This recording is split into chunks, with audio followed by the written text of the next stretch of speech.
Mes vėl sveikiname su jumis iš Vietnamo, iš to paties miesto kaip ir praeitame video, iš Vung Tau. Jau 3 savaitę gyvename šiuose apartamentuose, jau 3 kartus prasitęsdinėjom viešnagę šitame name, o po 2 dienų ir nusimato 4 prasitęsimas. Kas žiūrėjot praeitą video apie Kalėdas, tai matėte, kaip atrodo mūsų apartamentai.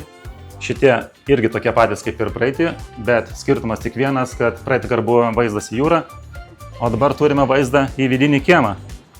Gyvename jau ne 34, o 29 aukšte. Mums pragyvenusiam Vilniuje 8 metus pirmam aukšte, tai šiek tiek neįprasta taip aukštai gyventi. Kiekvieną kartą užėjus į balkoną šiek tiek padreba kojytas kažkodėl, nežinau, negaliu priprasti prie to aukščio niekaip. Bet va toks vaizdelis į mūsų skruzdėlyną. Priminsiu, kad yra 1500 apartamentų šitame name. Apačioje matote 5 aukšte vaikišką baseiną ir mūsų vidinį kiemą. Už šios apartamentus jau esame mokėję 16 eurų už dieną, 20 eurų, dabar 14 mokame ir po 2 dienų greičiausiai jau mokėsime kažką panašaus apie 14 eurų. Šiame video parodysime mūsų kasdienybę Vietname, kai mes leidžiame čia tiesiog dienas, taip pat pakalbėsime apie kainas, apie vizas, kaip čia atvykti, kaip geriausia atskristi ir panašiai, taip kad nieko nelaukiam, važiuojam. Va toks yra pas mus receptionas, mums vis laik ponam atidaro duris. Va toks pas mus vidinis kiemas. Čia yra kavinukės, kur galite pasiimti kavutės, kokteiliukų, alučio ir sriubyčių. Viskas iki 2 eurų dažniausiai. O mes gyvenam štai va pusėj. Va taip atrodo mūsų skruzdėlynas, kuriame gyvena nuo 3 iki 4 tūkstančių žmonių. Kaip mažam Lietuvos miestelėje. Mieste gyvena 500 000 gyventojų, bet eismas ne per didžiausias čia. Bet kaip ir visam Vietname, kaip ir viso Azijoje, jūsų niekada nieks nepraleis ant pėsčiųjų perėjos, taip kad reikia vis laik žiūrėti. Mes patys, kai vairuojam, niekada irgi nepraleidžiam. Jau kaip vietiniai. Mūsų nepraleidžia ir mes nepraleisim. Gyvenam 400 metrų nuo jūros, tai eismas čia ne per didžiausias. Bet įlindus giliau į miestą jau prasideda kamščiai ir tikras Vietnamas. O čia mūsų prekybcentris, 200 metrų nuo namų, kuriame viskas yra ir maistas, ir pramogos, ir parduotuvė, taip kad kasdien turbūt po 2 kartus čia lankomės, o kartais net ir po 3. Visose parduotuvės visada labai stipriai groja muzika. Kažkaip jie nejaučia to garsumo, man atrodo. Čia dažnai ir einam valgyt. Kas mėgsta sveiką maistą, jeigu jūs suprantate taip ką aš. Burgeriukai, bulvytės. Visą laiką iki 6 eurų pavalgai. 3 žmonėm užtenka. O štai ir atkeliavo mūsų maistukas. Burgeriais atsivalgiam. Įmam makaronus, kurie šiaip labai nustebino, kad jie labai neblogi čia. Ar ne? Pupas. Taip, makaronai su faršu ir vištytė, ryžiai, kiaušinės ir salatytės. Gėrimas. Filmuoju. Ir visa tai kainavo 6 eurai 20 centų. Tai va tokios Vietnamo kainos. Kiekvieną dieną einam į kavinės valgyti, nes tiesiog buvo paskaičiuota, kad namuose perkant savo gamintą maistą nieko nesitaupai. Viskas ant to paties išeina. Per 3 savaitės Vietname dar nekart pusryčiam nevalgiam su muštiniu, su dešru pavyzdžiui, ar su kažko panašaus, tai, nes jinai čia tiesiog brangesnė negu Lietuvoje. Tiesiog yra pigiau kartais net užsakyti iš kavinės, negu pačiam gamintis namuose. Taip, kad... Kur atėjom? Ledų nupirkt? Visą laiką pavalgę turim būtinai nusipirkti ledų. Tokios jų kainos, po 10 000, kas yra 40 centų, netgi mažiau, 38. Ir to čia yra brangesni, nes galima nupirkti ir už 6 000.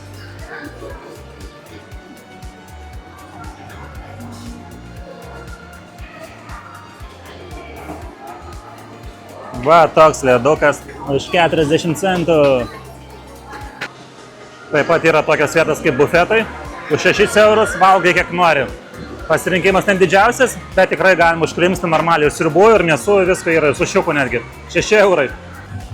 Paliekam trumpam savo prekybcentrį. Vakare turėtėm grįžti, vakarieniauti. O dabar einam į vietą, kur per 3 savaitės dar nekart nebuvom. Pažiūrėsim komunistinių paminklų. Mes dabar einam, kaip aš jį vadinu, mūsų savanorių žiedu. Didžiulį žiedą su 4 plačiom juostom. Kas Vietname labai man patinka, kad labai plačios juostos pas juos. Taip, kad mažėja tikimybė avarijai padaryti. Tai labiau, kaip žinot, Vietname eismas beprotiškas, bet ne šitą mieste. Bet toks didžiulis parkelis centre žiedo, nes grinai centre žiedo esam, visi aplink mus važinėja dabar. Kur nėra nei vieno žmogaus. Tik porą darbininkų karpo krūmus. Ir mes pirmą kartą čia atėję. Lygiai 3 savaitės, kaip gyvenam šitą mieste, 200 metrų nuo mūsų pastato ir mes čia pirmą kartą tik dabar atėjom. Turistai.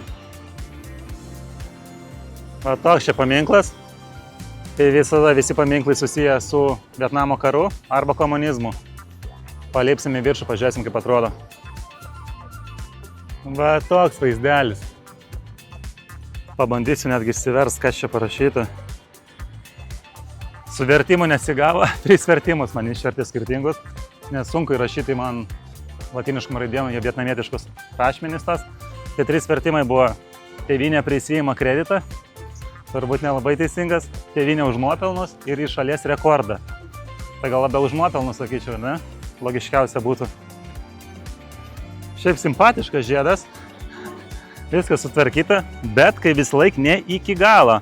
Mane labai stebina šitas Vietname, nes komunistinė valstybė dažniausiai būna labai tvarkinga, kas liečia aplinką. O einant mieste vis laik tokius dalykus pamatysite. Tai ir šardytas asfaltas, tai šaligatvis nesutvarkytas, tai plytelės sudužusios. Na šitas tai kažkaip labai stebina mane. Bet bendrai matosi, kad stengiamasi prižiūrėti tvarką. A čia toks vaizdas į miesto centrą. Važiuojant nuo čia jau giliau miestą, ten jau prasideda tikras judesys. Vakare čia tikrai daug daugiau mašinų bus. Pats ten kartą lindau, tai šiek tiek yra streso pavairuoti vakare ypatingai. Žodžiu, nėra kad čia gaišt laiką. Važiuojam geriau paplūdimius parodysim, ar ne? Tokie čia yra plėžiukai. Palauk, nesupratau. Norėjau parodyti Sovietų Sąjungos ir Vietnamo vėliavas. Ir jos visur nuimtos, nesupratau. Kiekvieną dieną matėm, dabar nėra jų. Važiuojam, dabar parodysim jums pakrantę, kokie yra čia paplūdimiai, kur mes maudomės ir panašiai. Kas liečia motorolerius, tai kainuoja 5 eurus dienai. Jeigu imti ilgesniam laikotarpiu, tai aišku gausit nuolaidėlę. Mes turim tokią Honda, 125 kubai standartiškai, kas galioja pagal jūsų tarptautinį vairuotojo pažymėjimą, kurį galite pasiimti regitroj. Mes turim tokius netgi 2, nes mes keliavome ne tik po Vietnamą, bet ir po Tailandą ir po Malaiziją. Kadangi Lietuva yra įstojęs lygtais į kelias, tai pasirašęs kelias tarptautinės konvencijas, tai mums reikia 2 skirtingų, nes, pavyzdžiui, vienas galioja Vietname, man atrodo, kitas galioja Malaizijoje ir Tailandė ir panašiai. Taip, kas keliauja daug, tiem reikia 2. Bet laimė kol kas policija nestabdė ir geriau nestabdytų. Nes jie dažniausiai nesupranta šitų popieriukų, tiesiog iškart veš greičiausiai policijos nuovadą arba prašys pyragėlių, kad sumokėtumėt. Man šitie šalmukai tokie jokingi. Pats labai kaip klonas jaučiu atrodo, ne? Realiai jie dėl vaizdo iš tikrųjų, nes mačiau parduotuvėje kainuoja 6 eurus, tai padėtų į avarijos metu kažką ar nelabai? Spėju nelabai. Atvažiavom į pagrindinį miestą paplūdimį, kuris nėra pats gražiausias, pasakysiu aš jums taip. Mes čia maudydamės, net nesimaudydavom, tiesiog žaisdavom pirmom dienom. Jūra ne pati patogiausia čia maudynėms ir visom dienom absoliučiai visas 3 savaitės buvo juodos vėliavos. Bangelės šiandien tokios vidutinės, būna didesnės. Realiai pats paplūdimys labai ilgas, bet čia viskas kasinėjama ir panašiai, tikrai nevilioja maudytis. Važiuosim kitą vietą, parodysim, kur mes maudomės, ten tikrai daug gražesnis paplūdimys. Atvažiavom į savo numylėtinį paplūdimį, kuriame maudomės kiekvieną dieną dabar. Įėjimas į ne pats gražiausias, kur tobulėt, bet atvažiavom prie jūros. Dar baltaskūrių padavė mum. Šitam paplūdimį pastebėjau, maudosi vien užsieniečiai, vien turistai, vietiniai kažkaip nesimaudo. Nors pagal mus jis yra geriausias paplūdimys, ką mes čia radome. Labai keistas paplūdimys, čia keisti dalykai su potviniu ir atoslūgiu vyksta. Kada pirmą kartą atvykome į šitą paplūdimį, mes maudėmės va šitoj vietoj. Čia va buvo paplūdimys, vien tik smėlis buvo, va čia buvo vanduo. Po 2 dienų atplaukėm, atvažiuojam tiksliau atplaukėm. Irgi geras, ant saulės jau perkaitų. Smėlio visiškai neliko, viską nuplovė, jūra buvo šitoj vietoj. Po 3 dienų atvažiuojam, kas man su to atplaukėm darosi? Atvažiuojam po 3 dienų, jūra iš viso 100 metrų, čia tiesiog paplūdimys. Ir va po truputį jūra grįžta. Bet tas atoslūgis vyksta jau savaitę laiko gal. Ne taip kaip Tailandė, pusė dienos atoslūgis, pusė dienos potvynis. Čia kažkaip ilgiau viskas vyksta. Šiaip jums gali pasirodyti, kad kas čia per paplūdimys prie pat kelio. Va, mašinas važinė, motoroleriai, burzga viskas. Realiai taip mes galvojam pirmom dienom, bet kažkaip apsipranti ir pamatai, kad čia visai neblogas vaizdelis. Aš jau kaip patyręs vilkas šitoje vietoje jau žinau. CK raidės reiškia vieną dalyką. 10 metrų į dešinę Ir va nuo tos vietos, kur žmonės vadų stovi, ten galima maudytis, nes va čia yra didžiuliai akmenys, kur nerealiai stipriai galima susižaloti. Ir mes jas pamatėm būtent per atoslūgį, kada jūra buvo nuėjus per 100 metrų. Nes dabar, va, kas pirmą kartą atvažiavęs, tai realiai gali papulti. Tie va labai rizikuoja, šiaip tai atsidurti ligoninį čia, ar bent jau susipjausit kojas. Taip, kad draudimas kelionė metu visą laiką yra privalomas, brangieji. Iš patirties sakau, apsilankimas ligoniniai labai kainuoja užsienyje. Prie draudimo taip pat turbūt grįžime, vėliau pakalbėsime. Bėg, pagaus tave.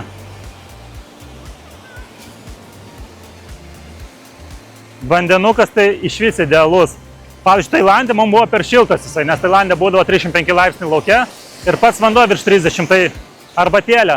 O čia toksai yra biški vėsų mostas, bet kai įlipi apsipranti, realiai kaip pas mus baseinė būtų kažkas tokio, bet dar šiltesnis. Vanduo, man atrodo, tokios pačios temperatūros kaip ir oras. 29 oras ir vanduo kažkas panašaus. Čia tik tais vasaras labai karštas būna, bet bendrai čia labai gera vieta praleisti ir peržiemoti. Nes kiek žiūrėjau oras ir kas pas mus buvo pastarasis 3 savaitės, tai 29, 28 dieną ir 23 naktį. Tai niekada nevėsu ir nebūna per šalta. Tobulas oras, sakyčiau.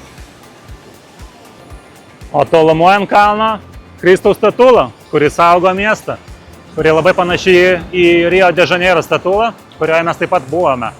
Galite pamatyti tai praeitame video Kalėdos Vietname. Aš tai ir prasidėjo potvynis, mes dar tik 10 minučių čia, o jau apsemdinėjo šitą vietą. Prieš 10 minučių va šitoje vietoje nebuvo iš vis vandens. Va tai viskas greitai vyksta. Čia pas mus yra fotosesijų vieta. Vien tik azijietės fotografuojasi. Tik azijietės. Niekada europiečio nepamatysite. Ir dažnai jos atvažiuoja su vyrais, savo bernais ir pusvalandžiui, valandai. Ir rekordas buvo beveik 2 valandas. Vienas vyras fotografavo savo merginą ar žmoną. Iš kur pas jos tokia kantrybė? Tai kuris jums labiau patiko paplūdimys? Tas didelis miesto ar šitas mažiukas? Atsakymai laukiami komentarų skiltyje. Jie kaip visą laiką nemokami. Dar šiek tiek pasidžiaukime pakrantę. Saulutė jau greitų metų leisis už valandos. O mes važiuojame į vieną vietą. Ieškoti to, ko dar neragavome per visas 3 savaitės buvimo čia. Pažiūrėsim, kaip mums seksis. Va, kur visas vėliavas. Ir Sovietų Sąjungos, ir Vietnamo. Ant kiekvieno kampo šiaip tai pilna jų, tik kažkodėl ant to žiedo šiandien buvo nuimta. Žodžiu, atvažiavam į kavinę, kur turim gerti labai skanią kavą. Savininkas tiesiog miegojo, nei vieno žmogaus nėra, o šalia už metro yra pilna kavinė. Tai gal mes padarėm klaidą ar ne? Bet pagal atsiliepimus čia labai geri atsiliepimai buvo. Bet labai keista buvo, mes atėjom, savininkas miega, netgi atrodo pažadinam jį. Čia labai smilkalai smirda cigaretėm. Ir jis dabar kombainą užvirs dėl mūsų ir darys mums kiaušinių kavą. Girdėjo teisingai. Kada mums pirmą kartą šitos žodžius pasakėm, galvom ką? Kiaušinių kava? Iš tikrųjų, vištos kiaušinių kava bus padaryta. Tai viską pamatysite. Dar atnešė pavaišinti, nežinau kaip arbata, čia kažkas tokio, lyg arbatos skonis. Taip suprantu, nemokamai. Be šitoj kaviniai ne vienam lietuviui kraujas iš nosies pasipiltų. Nes matome matriošką, matome Rusijos vėliavas, matome Kremliaus paveikslus. Gal dėl to ir tuščia kavinė šita? Geriausia savininkė atėjo moteris ir pradėjo rusiškai šnekėti. Labai sunkiai laužtai, bet mes angliškai, jinai vis tiek rusiškai. Su žmona angliškai šneka, o paskui su manim sako, aš to atsibė. Nu, žodžiu, bus linksma. Nu, tikiuosi, kad bus pagal atsiliepimus padaryta kava, nes atsiliepimai labai geri čia buvo. O jie toliau neša mums užkandukus. Nežinau, ar čia visiems, ar dėl to, kad su kamera aš. Gal galvoja, kad čia kokie garsus vlogeriai, milijonas peržiūrų surinks, dabar atvažiuos pas jos turistai. Nu, sėkmės. Pažiūrėsim, kokia sąskaita bus. Dirbo kombainas visų pajėgumų. Savininkas sakė, kad užtruks. Jau 10 minučių laukiam. Laukiam, kol padarys kiaušinį labai tirštą. Kad gautasi labai gera kiaušinių kava. Tai kai didumo padukas. Eik, tu sako, kokia jinai kieta. Ai, ne, čia ledukas pas mane jo. Pažiūrėk, kokį didumą. Ta prasme, čia skaitosi pas tai mažas. Pas tai mažas skaitosi. O mano didelis. Štai Šita €1,20 kainuoja, mano 2,40. Jie gamina 20 minučių. Susidai 20 minučių. At jeigu vienas žmogus ateitų ir paprašytų vienos mažos kavos, tai už €1,20 jie kankintųsi 20 minučių? Ką jie uždirba? Baisu. Taip, ragaujam, aš jums nekantrauju.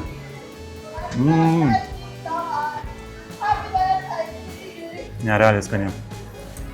Mes jau 3 savaitės Vietname, virš 3, o pirmą kartą tik dabar valgom, geriam, nors ją ir valgyt galima. Dėl ko mes čia atvažiavom, nes antrą kartą esame Vietname ir pirmą kartą, kai buvome, mes kai ją paragavom, pasakėm, kad čia viena skaniausių turbūt gyvenime mūsų ragautų kavų. Thank you. Neša tos užkandukus. Čia dėl kameros, man atrodo, viskas. Per šiaudelį nesunkiai traukiasi. Labai tiršta.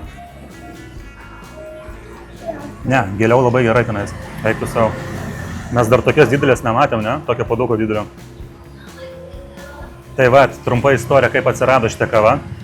Liktais per antrą pasaulinį karą Vietname labai trūko pieno, iš ko dažnai gaminama kava. Tai vienas barmenas sugalvojo pieną pakeisti kiaušinių. Tai tiesiog išplakdavo jį taip stipriai, kol nepavirsdavo tai, ką mes dabar matome. Tai šiaip nerealiai skani. Kai pirmą kartą jums turbūt pasako, tikrai nekelia turbūt apetito, bet čia yra būtiniausia, ką jūs turi pabandyti atvykę į Vietnamą. Kiaušinių kava. Ne kiekvienoje kavinėje yra tiesa, reikia paieškoti. Pagrindiniuose tinkluose, tokios kaip Highlands, tokios kaip Starbucks, jos niekada nerasite. Reikia specializuotas, va, šeiminiai kur verskiukai. Paragauk pati, kol tavo vaikas dar neišgeria. Ta prasme, jūs pažiūrėkit, kokį didumą tas padukas. Čia gal pusę litro. Aš dar negeras kavos turbūt iš tokio didelio. Aišku, ten ledukai yra ir panašiai. Bet va viską gerai sumaišius, nei per tiršta, nei per skista. Idealiai sakyčiau netgi. Nes kad anksčiau gerdavom, tai vienur labai skistai padaro, kitur tirštai. Iš tikrųjų nežinau, kaip turi būti originaliai, kad turi būti skaitytųsi gera, bet šiaip nustebino. Dabar stebina, iš kodėl žmonių nėra šitą kavinės. Tikrai labai gera kava. O jūs bandytume tokią kavą gerti? Galima sakyti ir karštą, ir šaltą, pagal pageidavimą, bet kai laukia karščiai, net nebūna turbūt minties imti karštą.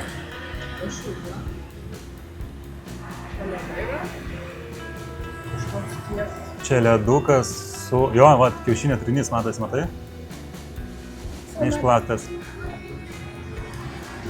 Šiaip jums gali pasirodyti neskaniai, bet šiaip nerealiai skanu yra. Man labai patinka. Ir dabar gailiuosi, kad mes anksčiau čia neatvažiavome. 3 savaitės gyvenom šitą mieste, o dar niekada negeriam kiaušinių kavos. Nors žinom, kad tikrai ją gersim. Čia turbūt vienintelė kava pasaulyje, prie kurios nesinori nei kruasano, nei kažko saldaus, nes tiesiog pavalgai netgi nuo šitos kavos, nes pats kiaušinis, aišku, irgi užkimšą skranduką, baltymai daro savo. Realiai aš dar va trečdalį turiu, bet jau netgi pavalgęs jaučiuosi. Va čia tai mes, sakau, gerai pataikėm. Google reviews, Google atsiliepimai daro savo. Va čia mes ką tik susimokėjom iš 3 euriukų tik tais, netgi pigiau negu rašė meniu kažkodėl taip.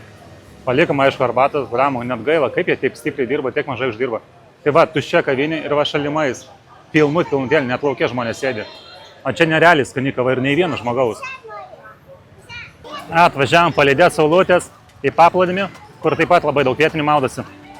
Šioje vietoje, kiek pastebėjom, maudosi tik tais vietiniai, ne vieno turisto nepamatysit.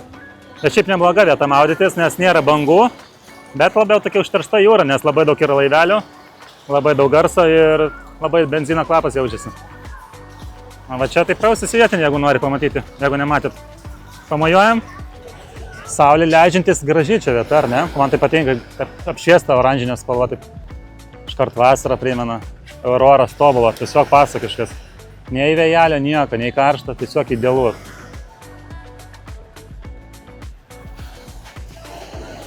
O ten jau tolomai fotosesijos vyksta. Nuotaka, ar ne? Iškart kvapas, žuvytė, ne? Paduoda iš žvejybinių laivelių. Labai gerai vietai sugalvoja jaunavežiai nusifotkinti. Vieta gal ir graži, bet kvapelis tai daro savo. Man atrodo, prisiminsi. Einam toliau, pakalbėsim apie keliones, apie draudimus, apie lėktuvo bilietus mes žadėjom pakalbėti. Tai kad nelaukiam. Gerai, tai kas liečia draudimą, tai mes naudojame savo bankų kortelės. Aš naudoju Revolutą, tiesa dar neteko naudotis Revolutą, tai nežinau, negaliu laiduoti už jį. Bet už ką galime rekomenduoti, tai žmonos Swedbank auksinė kreditinės kortelės draudimą, kuris galioja visai šeimai ir kuris jau mums pasiteisino, nes jau pirmą kelionės mūsų statelę Singapūrė, man 5 kelionės dieną jau reikėjo apsilankyti ligoninėje, kas sekate mūsų, tai matėte, jau teko išleisti 290 eurų ligoninėje palikti, bet Swedbanko draudimas labai gerai suveikė, po 5 dienų viską mums gražino. Tai kol kas Swedbanko draudimas užsidėjo pliusą, kurį taip pat jums rekomenduojame. Pasidomėkite, gal jums jisai taip pat tiks.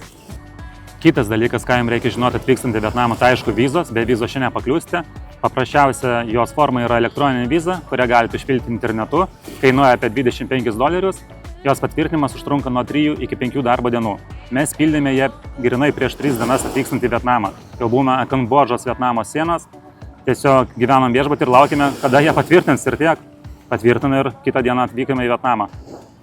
Facebook'o grupėse mačiau populiariausias klausimas, kas liečia Vietnamo vizos, kokią nuotrauką reikia pridėti prie tos vizos. Tai mes vis laik daromės tiesiog baltame fone, prie baltos sienos ir tiek. Nusifotkinam ir siunčiam.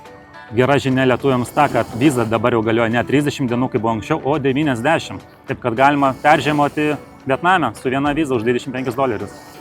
Eiktų savo, aš iki šiol negaliu atsigauti nuo tos kavos, aš jaučiuosi persivalgęs. Paprasme, ir žmonai sunku ir man dabar sunku, rimtai kaip kokia didelė porcija, kokios mėsos būtent suvalgę jaučiamės.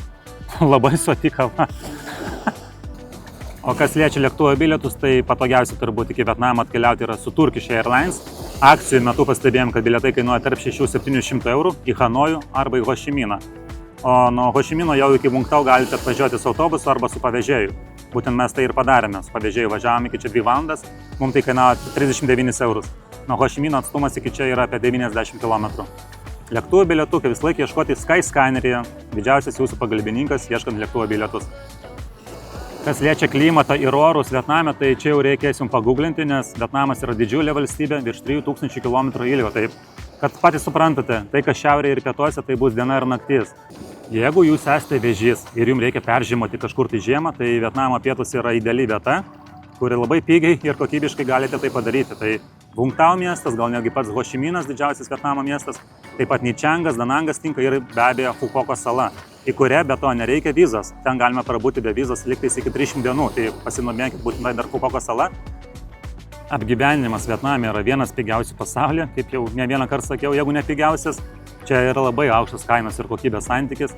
Daugybė yra didžiulių pastatų, kaip pavyzdžiui mūsų apartamentai, kur rasite baseinus ant stogo ir visą tai dažniausiai kainuoja apie 20 eurų nakčiai. Tai va, šiek tiek info apie Vietnamą. Aišku, galim buvo įsiplėsti 10 kartų ilgiau, bet norėjau tiesiog, kad suprastumėte esmę. Jeigu kažkas domina, visada galite paklausti komentaruose. Visiems viską atsakysime. Ypatingai, kas liečia lėktuvo bilietus, mes to užsiimame jau daugiau nei 10 metų, turime hobį, kuris vadinasi kolumbokelionės.lt. Dauguma turbūt mus pažįstate iš ten. Taip, kad jeigu domina kažkokią kelionę kažkuria tai valstybė, parašykit komentaruose ir mes atrašysime jums, kiek tai maždaug kainuotų jums nukeliauti ant savarankiškai. Tai va, kol užsipleipėjom ir saulutė spėjo nusileisti. Tokie va saulėlydžiai pas mus, Vung Tau mieste. Čia yra tradicinė vietnamietiška valtis. Net nežinau, ar galima ją valtim pavadinti, man greičiau čia bliūdas didžiulis. Su vienu irklu plaukėjimo joje. Labai norėčiau asmeniškai išbandyti. Šiaip labai įdomi atrodo plaukimas su ja.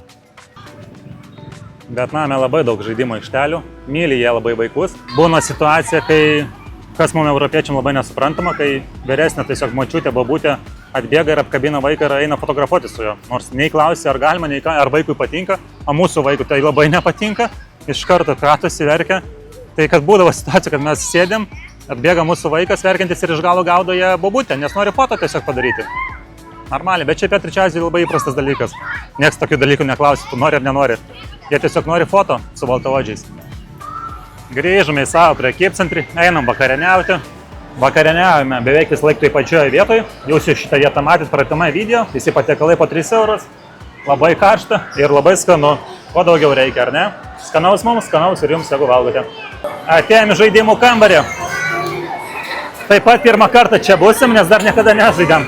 Nors kiekvieną dieną po 10 kartų pro šitą vietą praeinam. Kažkas panašu į Japoniją, Korėją būna tokie dalykai. Šitie tai didžiausiai yra nesąmonė, nes jis vis laik nukrenta. Tu jį kabini, jau beveik prie pat būna ir jisai vis laik paleidžia, visada. Šitą aš atsimenu Vilniuje prie stoties Haliai. Būdavo toks aparatas prie mėsų. Tai čia didžiausias lachatronas. Žiūrėk. Atrodo, monetos nukris, bet realiai čia dar labai daug reikia jų padaryti, kad viskas iškristų.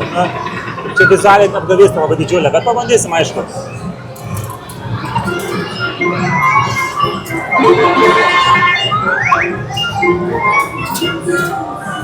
Slenka, bet jis nieko nenuslika. O, kažkas įvyko, palauk, kažkas įvyko. Paslink dar biškį. Paslink dar. Dar du. Azartas paima greitai, va taip ir prasilošia žmonės. Gal tėvai pabandėti. Čia kranisto reikia kviesti, kai jisai geriau mokės. Žiūrkė tu, blemba, Dar paskutinį kartą. Gerai, dar paskutinį kartą.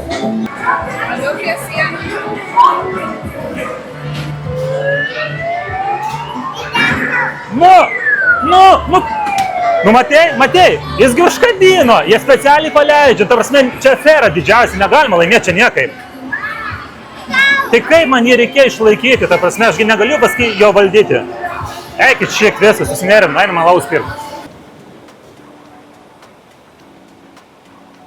Kaip ir kiekvieną dieną atvažiavom vėl į savo taip pamėgtą paplūdimį, ką tik buvome vėl taip pačiai kavinį, kur vakar gerėme kiaušinių kavą, užsisakėme dar spagečius, tą pačią kiaušinio kavą ir aš dar vieną naują pabandžiau ir už viską sumokėjome 3,50 €. Aš negaliu atsistebėti Vietnamo kainomis, kas čia su jom ne taip. Taip pat pasikalbėjom su savininku, paaiškinu jisai kaip daroma ta kiaušinių kava, tai pasirodo, kad plakamas yra ne visas kiaušinis, o tik jo trinys. Deramas trinys į kombainą ir plakama 10 minučių, kol trinys nepavirsta putelė. Tai va toks ne pats lengviausias procesas. Tai mažam padukė, sakė, buvo 2 triniai, o pas mane dideliam net 4. O aš galvoju, kodėl man nesinori valgyti vakarienės, nes visiškai sotika, nuo jos rimtai pavalgai stipriai. Ir pagal jo dar specialų receptą jis dar deda papildomai tenais medaus. Tai va toks receptas stebuklingos kavos.